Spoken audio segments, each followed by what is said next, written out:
Hammaga assalomu alaykum o'rtoqlar. Bugun kanalda sal boshqacharoq video bo'lyapti. 20 ta futbolni savollar tayyorlab kelganman. Bugungi mehmonim Radik bilan Maxa. Ularga 20 ta savol beraman. Ko'ramiz nechtasiga to'g'ri javob bera oladi. Ularning futbolning IQ-sini bilib olamiz. Ketdi. Hammaga salom do'stlar. Mana Maxa bilan cho'ttamiz. Bugun intellekt narsa bo'ladi deb o'ylayman endi. Bilmayman. O'sha bilib turibdi intellekting bilan, xavotir olma. Maxani chaqirib yubordik. Do'stlar chaqirdi, mana xudo xolisa ko'ramiz, kimni IQ'si qanaqa darajada. 20 ta savolni nechta topasan? 20 taga harakat qilaman endi. Bir getta 16 ta 17 ta bo'ladi. 16 ta 17 ta. 20 ta udarda 20 ta lekin. 20 ta. Tim bo'lib sanagini 20 ta. Yo'q. Agar shunaqa bo'lsa kamga socha olaman.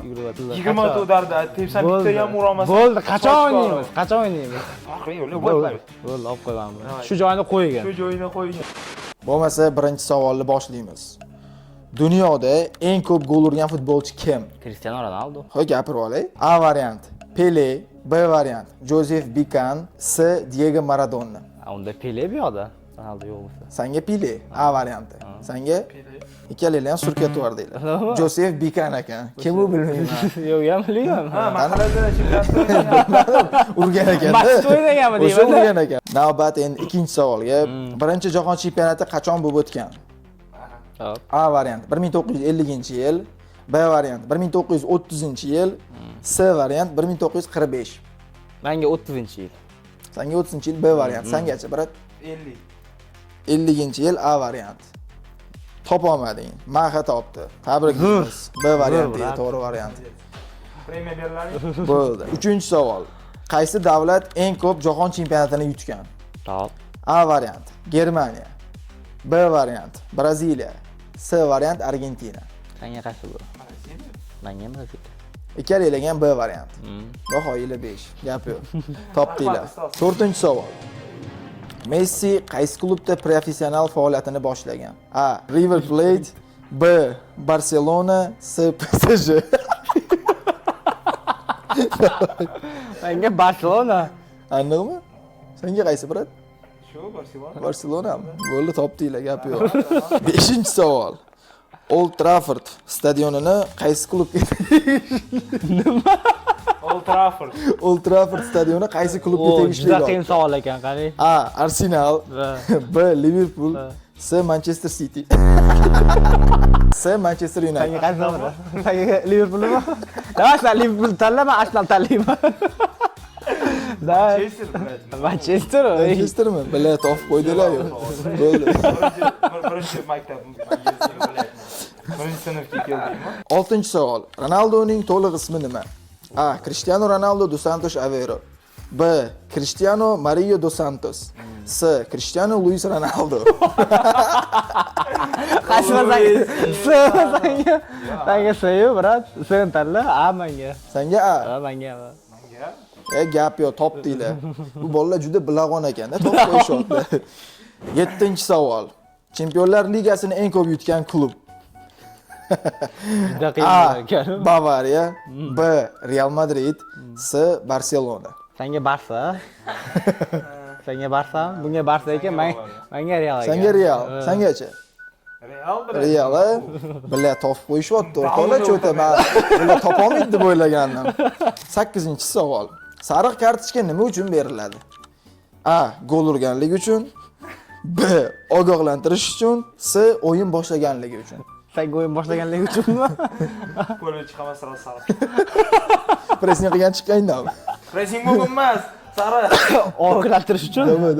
Ogohlantirish uchun. To'ppa-to'g'ri. 9-si.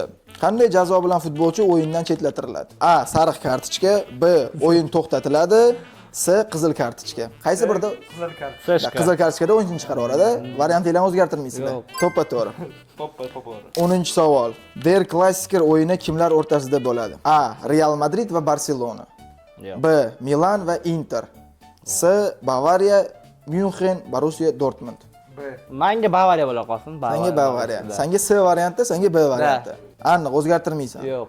Topolmading. Maxa topdim. Malades. C varianti edi. 11-savol. O'zbekiston terma jamoasi eng yuqori FIFA reytingida nechinchi o'rinni egallagan? Mana shu endi. A. 45-o'rin, B 80-o'rin, C 22-o'rin. Menga 45. Senga 45 A varianti. Sengachi? Necha? 80 sen? 80 bo'lsa kerak. 80 B varianti. O'zgartirmaysan variantingni. Bo'l, topolmading, Maha topdi. 45-o'ringa chiqqan terma jamoamiz. Da. 12-savol. Saffol. 12-savol. FIFA nechinchi-yilda tashkil etilgan? A 1922-yil. B 1904-yil. C 1890-yil. Menga A varianti. Senga A varianti.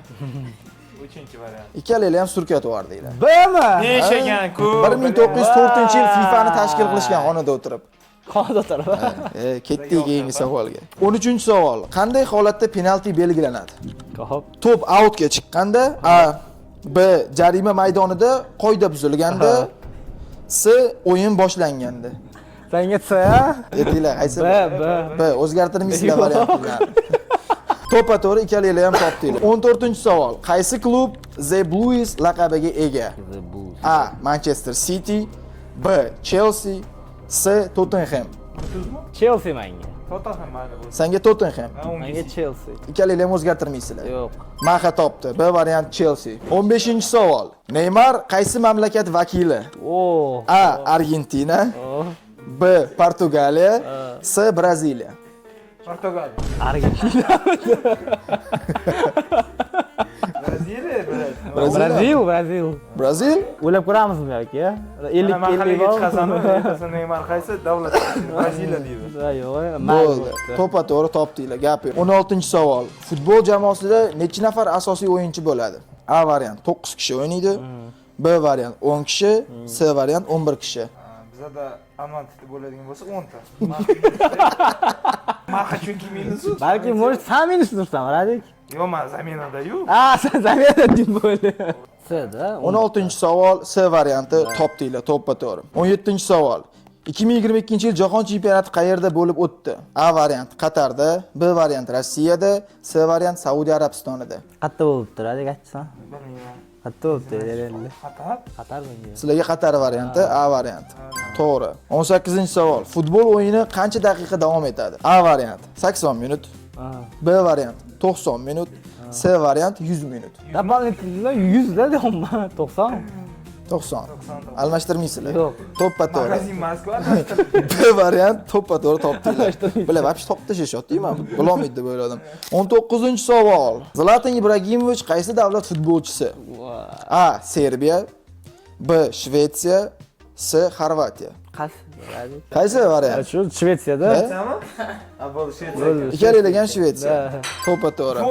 Va nihoyat 20-savolga yetib keldik. Eng qiyin savol menimcha. VAR texnologiyasi nima uchun ishlatiladi? A. O'yin vaqtini o'lchash uchun. B. Tomoshabinlarni sanash uchun. C. Hakam qarorini video yozuv orqali tekshirish uchun. Buni o'ylash kerak. A-mi ekan yo B-mi ekan? Shu B-mi deb o'ylayapman, sanchi? Seshka menga ham. Seshkami? Seleshka. To'ppa-to'g'ri. Agar xohlasanglar, bu test savollarini PDF yoki Instagram post reels formatida tayyorlab berishim mumkin. Qanday formatda kerak? Oke, siz tayyorlamang, maslahatim boshqa savol. O'rtoqlar, bu savollar sun'iy intellekt ChatGPT yordamida tayyorlanganda bundan juda ham afsusdaman. Keyingi videoga jiddiyroq yondashib o'zim savollar tuzib kelaman. Bolalarni qiynash kerak. Kommentariyada keyingi ishtirokchilar kim bo'lsin, keyingi formatda biz masshtabniroq qilamiz. Shartlar, xullas, zadaniyalar qo'shamiz. Hozir bugun lightover va testoviy variant qilib ko'rdik. Kanalga obuna bo'linglar. Keyingi videoda ko'rishguncha.